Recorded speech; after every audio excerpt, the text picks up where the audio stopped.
ये कहानी है छतरपुर गांव की। यूपी के खूबसूरत शहर में बसा एक खूबसूरत गांव। ये शाम का समय था। गांव के एक चौक पर रमेश मोहित घाट पर बैठे हुए आपस में बात कर रहे थे। आज से 3 साल पहले जब हमने आखिरी बार नितिन और इश्मित को विदा किया था ना, तब भी हम लोग यहीं पर थे। हाँ, और आज 3 साल बाद जब वो वापस आ रहे हैं तो भी हम यहीं उनका इंतजार कर रहे हैं। तुझे क्या लगता है, शहर जाने के बाद लोग बहुत बदल जाते हैं? क्या वो दोनों भी बदल गए होंगे क्या? अब क्या ही बोल सकते हैं रे, वो तो उनके आने पर ही पता चलेगा। मेरे दोस्तों, कैसे हो तुम सब? क्या हमारा ही वेट कर रहे हो? हैं बोलो बोलो, है ना? इन दोनों ने उस आवाज की तरफ देखा और अपनी जगह से उठ खड़े हुए। अरे नितिन, इश्मित। वो दोनों जाकर बारी बारी दोनों के गले लगे।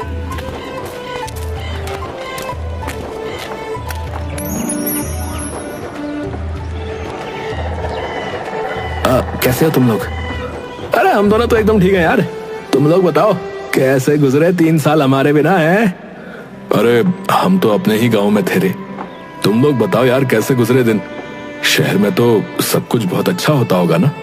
अरे भाई, शहर में चाहे जितना भी कुछ अच्छा हो और जितने भी दोस्त बने, लेकिन गांव की मिट्टी की खुशबू और बचपन के दोस्त, उनकी जगह जो है ना, दिल और दिमाग में कोई भी नहीं ले सकता यार।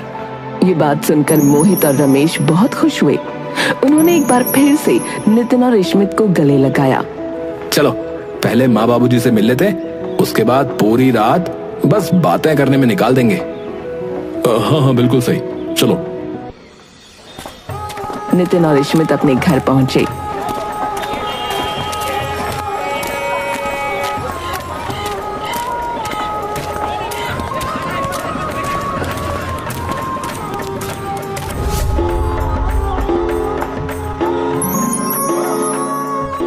नितिन बेटा।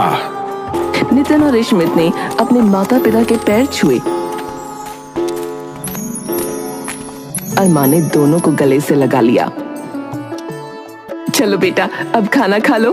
ठीक है माँ, लेकिन आज हम सभी एक साथ खाना खाएंगे। हाँ?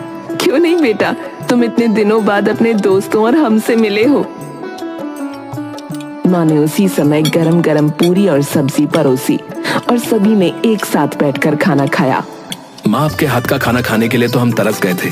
हाँ माँ, लेकिन अब तो जब तक यहाँ हैं, आप हमें सब कुछ अच्छा अच्छा बनाकर ही खिलाना। क्यों नहीं मेरे बच्चे, जुग जुग जियो। अब वहीं चलकर ढेर सारी बातें करेंगे, जहाँ हम बचपन से बैठते आए हैं।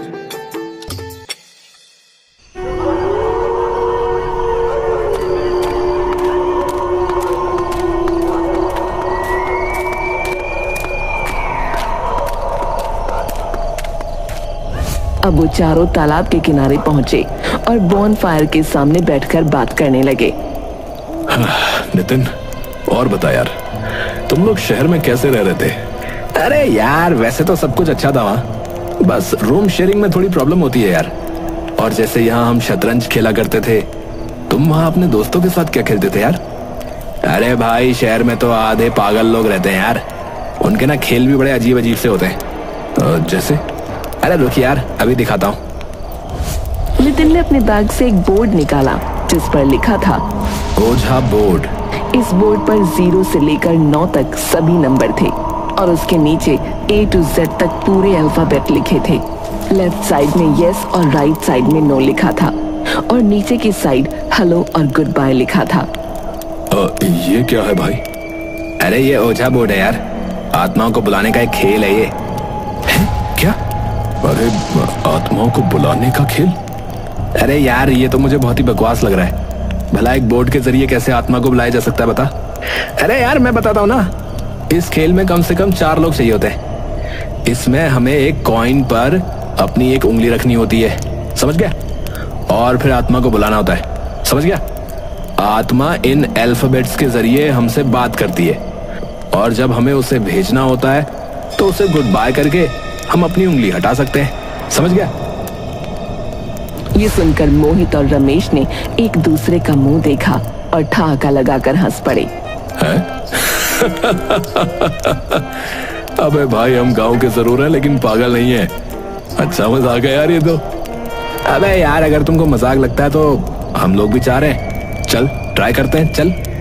इस पर सभी ने एक दूसरे का मुंह देखा। इसके बाद इश्मित ने अपने वॉलेट से एक सिक्का निकाला, फिर उसको ओझा बोर्ड पर रखकर सभी ने अपनी एक एक उंगली उस पर रखी। अगर हमारे आसपास कोई आत्मा है तो अपने होने का संकेत दो। ये कहकर वो कुछ देर रुका और फिर से वही बात दोहराई। अगर हमारे आसपास कोई आत्मा है तो अपने होने का संकेत दो।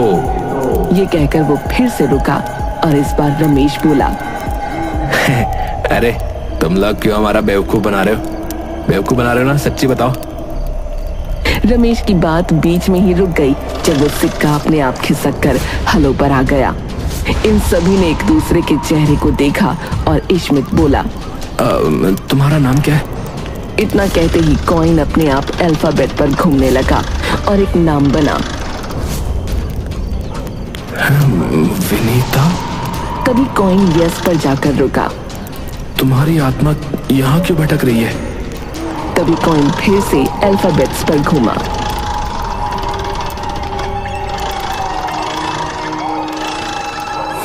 बदला?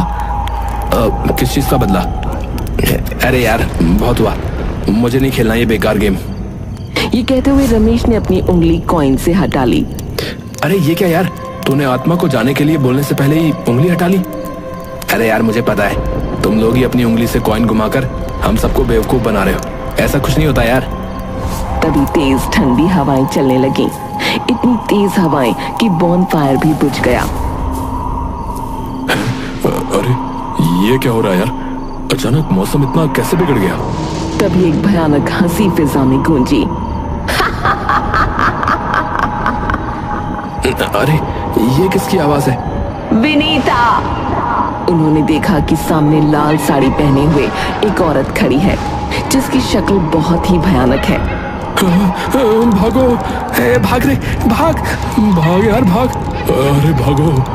वो चारों वहां से भागे। उन्होंने अपनी पूरी ताकत से अपने कदम बढ़ाए, लेकिन वो जितना भी आगे जाते उनको वही आवाज अपने बिल्कुल करीब से सुनाई देती। वो अब ऐसे भागे कि सीधा गांव के चौक पर आकर रुके। तुम दोनों एकदम पागल हो, तुमने सच में एक आत्मा को बुला लिया। अरे यार, जब तुम दोनों ही उस गेम को फेक गेम समझ रहे थे तो हम क्या करते बताओ। चलो अब इस बात को यही खत्म करो और अपने अपने घर को चलते हैं बस। उन सभी ने चुप्पी साध ली और अपने अपने घरों को निकल गए।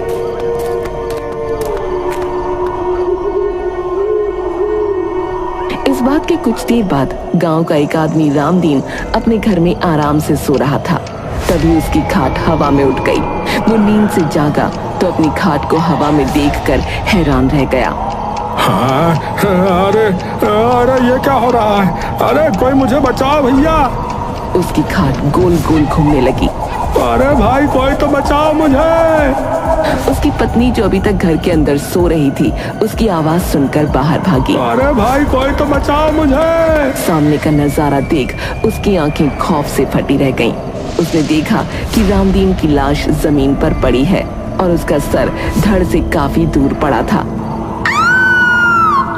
सुबह होने पर इश्मित के पास रमेश का कॉल आया।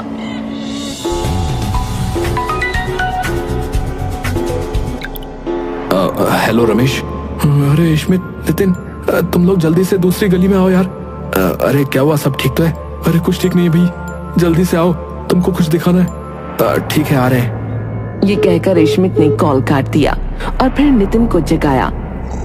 नितिन, नितिन उठ यार, जल्दी से खड़ा हो भाई। अरे क्या हुआ यार, क्यों सुबह सुबह हल्ला कर रहा है?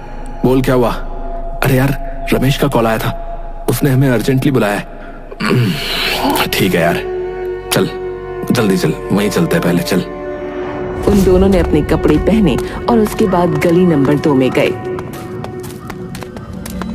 रामदीन के घर के आसपास काफी भीड़ जमा थी। उसकी लाश को देखकर नितिन और इश्मित भी हैरान रह गए। यार ये तो बहुत बुरी मौत मारा गया यार। किसने मारा होगा इसको? अरे मुझे लगता है यार कि शायद इसको उसी आत्मा ने मारा है जिसको कल रात हमने उस गेम के जरिए बुलाया था। अरे यार, तुम लोग इतना क्यों सोचते हो यार? और ये बात मुंह से मत निकालो, समझे? वरना गांव वाले हमारा जीना आराम कर देंगे, समझे? रामदीन की मौत से गांव में खौफ का माहौल था। किसी की समझ में नहीं आ रहा था कि उसको किसने मारा होगा। शाम के समय अपनी साइकिल पर सवार एक आदमी जिसका नाम परमीत था, गांव की तरफ ही बढ़ रहा था। ओ जी, आज तो शहर से उस कॉमेडी मूवी की सीडी मिली गई जिसका कब से इंतजार कर रहा था जी। अब तो घरवाली के साथ बैठकर उसे देखूंगा और उसका गुस्सा आह जी उड़न छू हो जाएगा जी।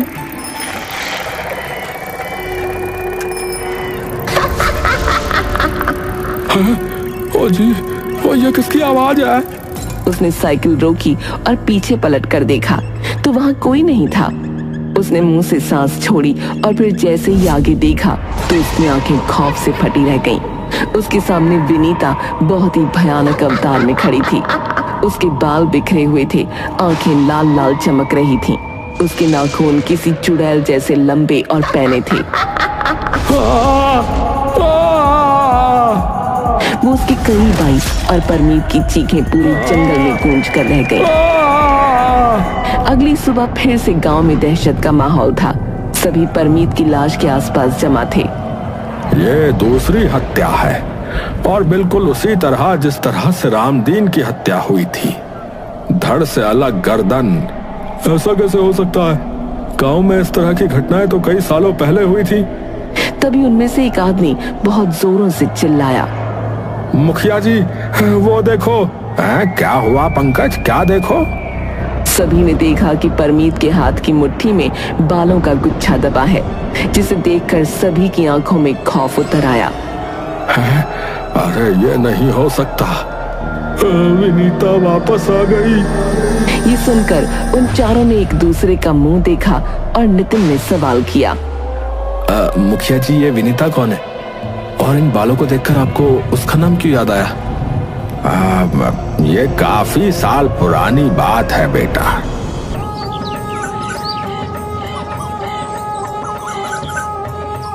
गांव में नरेश नाम का एक लड़का अपनी एक खूबसूरत लड़की विनीता को ब्याह कर लाया था। दोनों अपने छोटे से घर में आराम से रहते थे, एक दूसरे से बहुत प्यार करते थे। शादी के तुरंत बाद से ही नरेश की तबीयत अक्सर खराब रहने लगी थी।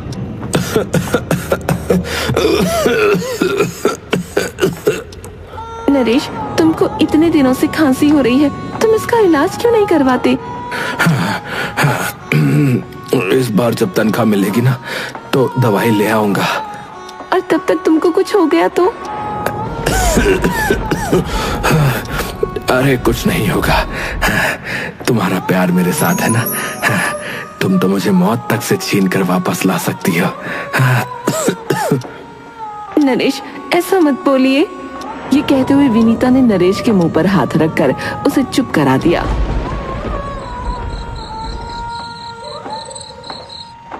धीरे धीरे नरेश की तबीयत बिगड़ती गई।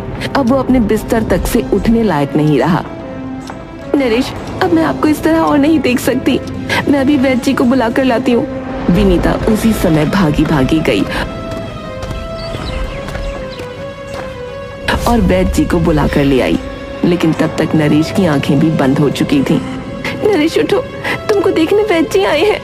नरेश की तरफ से कोई जवाब नहीं आया।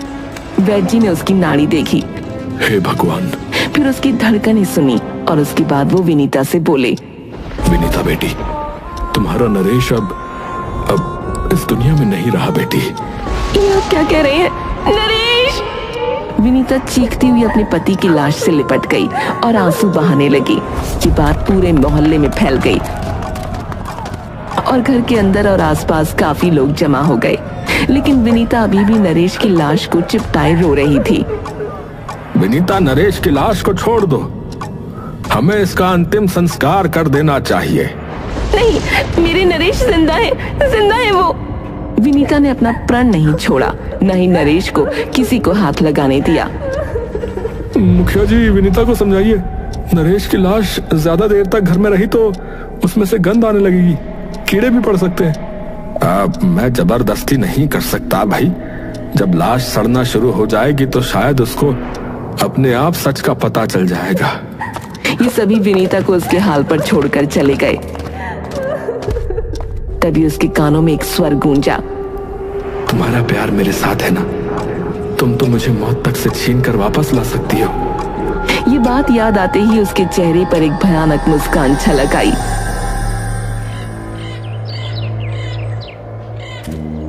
अगली सुबह कुछ ऐसा हुआ जिसका किसी को अंदाजा तक नहीं था। नरेश का शरीर पलंग पर पड़ा था और पूरा शरीर खून से नहाया हुआ था। पास ही के गांव के एक आदमी की लाश बिना मुंडी के पड़ी थी, जिसकी मुट्ठी में विनीता के कुछ बाल बंद थे। अरे ये क्या किया इसने? बिरजू की जान ले ली और उसके खून से अपने पति की लाश को नहला दिया है। विनीता, अरे ये तुमने क्या किया भाई? क्यों किया तुमने ऐसा? मैं मेरे नरेश को जिंदा करने के लिए कुछ भी करूंगी। ये काले जादू की एक क्रिया है। 15 दिनों के अंदर 7 मर्दों के खून से नहाने के बाद मेरे नरेश जिंदा हो जाएंगे वो। हैं? अरे क्या कह रही है? पकड़ लो इसे, लगता है ये पागल हो गई है। ये सुनकर विनीता में न जाने कौन सी शक्ति आ गई। उसने नरेश की लाश को कंधे पर डाला और खिड़की से कूदकर भाग गई। एक औरत में इतनी शक्ति कैसे आ सकती है? ये जरूर काली विद्या का इस्तेमाल कर रही है और उसमें सफल होती भी नजर आ रही है। उसके बाद हर दूसरी तीसरी रात कोई मर्द मारा जा रहा था। सभी के शरीर से खून गायब होता। उनकी मुट्ठी में विनीता के बाल नजर आते थे, क्योंकि मरने से पहले हर कोई विनीता के बाल पकड़कर उससे अपने आप को छुड़ाने की कोशिश करता होगा। एक दिन सभी गांव वालों ने आपस में कोई मशवरा किया। रात के 2 बजे रामदीन जंगल के रास्ते से गुजर रहा था। कहते हैं इस रास्ते पर विनीता घूमती है, मुझे तो नहीं लगता। ये कहकर वो एक बरगद के पेड़ के पास खड़ा हुआ, जोरों से चिल्लाया, विनीता, अरे ओ विनीता, अरे आ जाओ, देखो रामदीन आया है। ये कहकर उसने कुछ देर इधर उधर देखा। लगता है विनीता सो रही है। अरे आओ ना विनीता, मारो मुझे। ये कहकर वो शैतानी अंदाज में हंसने लगा। तभी उसे घुंघरुओं की आहट सुनाई दी। उसके चेहरे की मुस्कुराहट खत्म हो गई। उसने देखा सामने से विनीता उसकी तरफ आ रही है। विनीता, तुझे लगा कि विनीता सो रही है? तुझे मेरा जरा भी डर नहीं है? ये कहकर वो उसके करीब आ गई। ले, मैं आ गई। अब मैं तुझे अपना छठा शिकार बनाकर अपने नरेश को तेरे खून से नहलाऊंगी। ये सुनकर रामदीन के चेहरे पर मुस्कान छलक आई और अभी तक जितने भी गांव के लोग छुपे हुए थे वो सभी सामने आ गए। इनमें तांत्रिक बाबा भी थे। पकड़ लो इसको, पकड़ लो। उन्होंने विनीता को पकड़ लिया। छोड़ो मुझे। बता नरेश की लाश कहाँ है? मैं नहीं बताऊंगी। बता नरेश की लाश कहाँ है? जब तक उसका अंतिम संस्कार नहीं हो जाता तब तक तो इसी तरह गांव के मर्दों को मारती रहेगी। नहीं बताऊंगी। मुझे 15 दिनों के अंदर 7 मर्दों को मारना है। अगर ऐसा नहीं हो पाया तो अगले 15 दिनों में फिर से 7 मर्दों को मरना पड़ेगा। ये ऐसा नहीं मानेगी। हाँ, गांव वाले बहुत गुस्से में थे। उन्होंने विनीता को पत्थर मार मार कर खत्म कर दिया। फिर उसके पति की लाश का क्या हुआ? उसकी लाश किसी को नहीं मिली। मैंने विनीता की आत्मा को बांधकर उसे काली दुनिया में भेज दिया था। वो तब तक इस गांव में नहीं आ सकती थी जब तक कोई उसे आमंत्रण देकर नहीं बुलाता। लेकिन बाबा, उसे गांव का कोई आदमी क्यों आमंत्रण देगा? कौन है जो सबकी मौत चाहता है? तभी इश्मित ने कुछ सोचा और बाबा से सवाल किया। लेकिन इतने सालों बाद आकर भला विनीता अपने पति को कैसे जिंदा कर सकती है? उसकी लाश तो खत्म हो गई होगी। नहीं, उसकी लाश उस काली विधि के साथ बाधित हो गई है। इसलिए जब तक उसका अंतिम संस्कार नहीं हो जाता तब तक वो खत्म नहीं होगी। ये सुनकर अब इन चारों को अपनी गलती का अंदाजा हो गया और नितिन ने सारी कहानी सच सच कह सुनाई।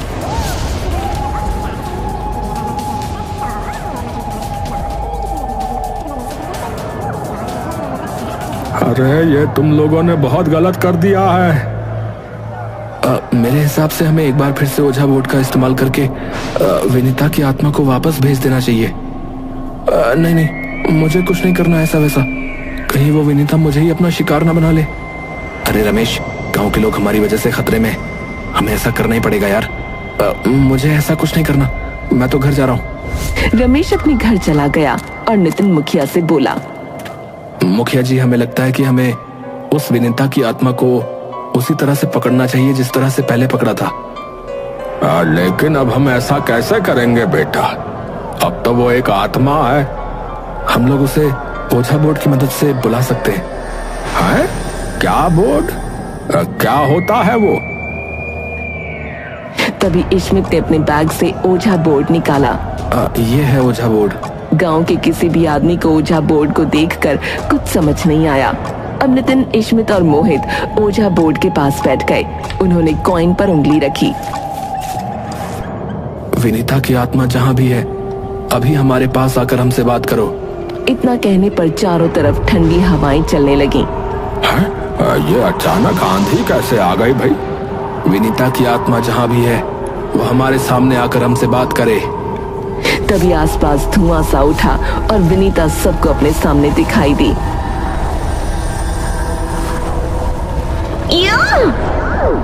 उसे देखकर सभी लोग डर गए और इश्मित हिम्मत करके बोला, इस समय तुम हमारे कब्जे में हो। हमने तुमको बुलाया था और हम ही तुमको वापस भेज रहे हैं। तुमको लगता है मैं तुम्हारे काबू में हूँ? ये कहकर उसने एक आदमी को अपने कंधे पर डाला। मैं तो चली और वहां से भागने लगी।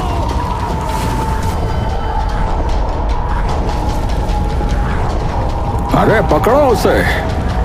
नितिन ने जल्दी से ओझा बोर्ड उठाया और गांव वालों समेत सभी विनीता के पीछे भागने लगे। जब हमने ओझा बोर्ड के जरिए विनीता की आत्मा को बुलाया तो वो हमारे काबू में कैसे नहीं है? यार ऐसा शायद इसलिए हुआ है कि उस समय रमेश भी हमारे साथ था और अब रमेश अपने घर पर है। ये लोग उसका पीछा तो कर रहे थे, लेकिन उसकी चाल बहुत तेज थी। वो बिजली की रफ्तार से गुफा में घुस गई। चलो जल्दी, वरना वो कुछ कर ना दे। गांव के लोग और चारों जैसे ही गुफा के अंदर पहुंचे तो सामने का मंजर देख उनकी रूह कांप उठी। नरेश का शरीर एक टीले पर पड़ा था और जिस आदमी को उठाकर विनीता लाई थी उसका सर धड़ से अलग था। नरेश का पूरा शरीर खून से नहाया हुआ था।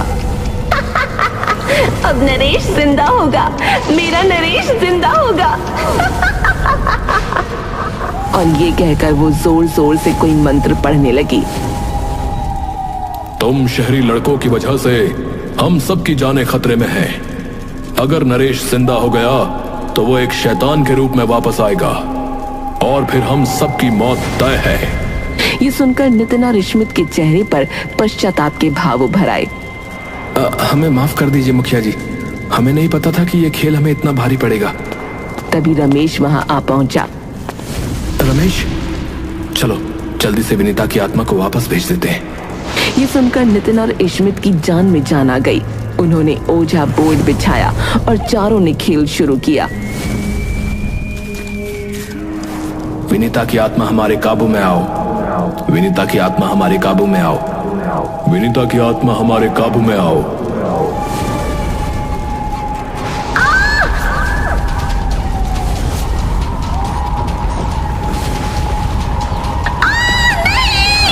तभी विनीता की आत्मा न चाहते हुए भी उनके पास आकर खड़ी हो गई। उसकी चीख पुकार सुनकर सभी गांव के लोग डर से पीछे हट गए।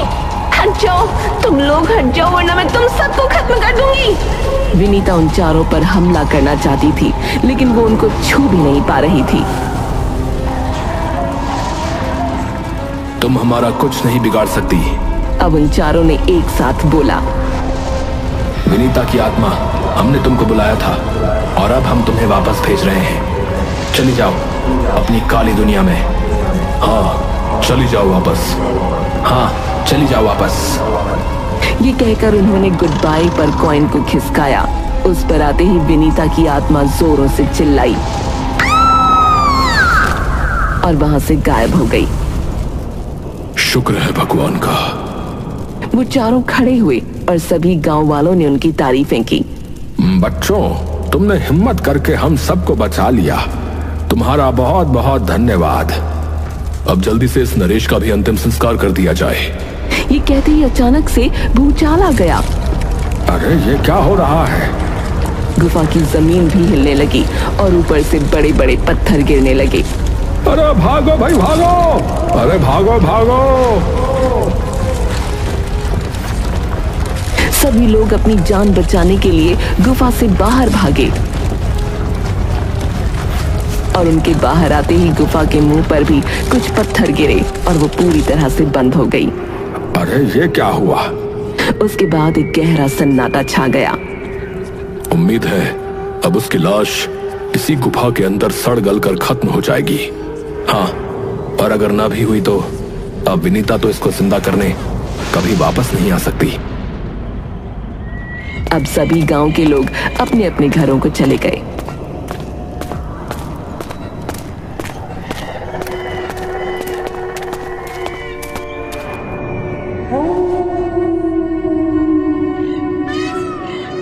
अगली सुबह नितिन और रिश्मित गांव की सरहद पर थे। आज जीते रहो बच्चों। तभी एक बस आकर रुकी। अच्छा दोस्तों, अब हम चलते हैं, फिर मिलेंगे। हाँ जाओ बच्चों, अगली बार फिर मुलाकात होगी। नितिन और रिश्मित मुस्कुराए और फिर बस में बैठकर निकल गए।